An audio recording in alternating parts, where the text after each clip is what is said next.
Do I have an emotional attachment to my sketches? When I'm doing them, yes, I do. They matter massively. And the only one that matters is the one that I'm currently working on. So I put everything into it, and I do put everything into it. I mean, I just literally chuck the whole emotional kitchen sink at every sketch, and I kind of break every single rule I can ever think of. So I do whatever it takes to make the image that the picture needs. But once it's finished, it's over, it's gone. So I'm more than happy to sell them. You know, I don't want to really keep them. I don't want to have a whole kind of massive collection of art hanging around. So I do sell an awful lot of originals. And I sell them online, I sell them through agents, I sell them through galleries. So that emotional attachment is gone the minute the picture is kind of finished.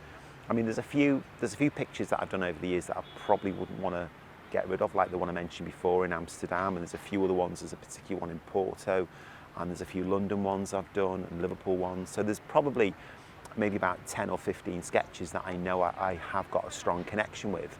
And often it's because they were kind of like turning points. You know, they were like moments in perhaps my development where something happened, something like a little light bulb moment occurred, something switched on, and I thought, this is like maybe the first time I discovered cobbles and the little black spaces in between the cobbles, and I thought, wow, this is cool. This just gives it such a great kind of setting at the bottom.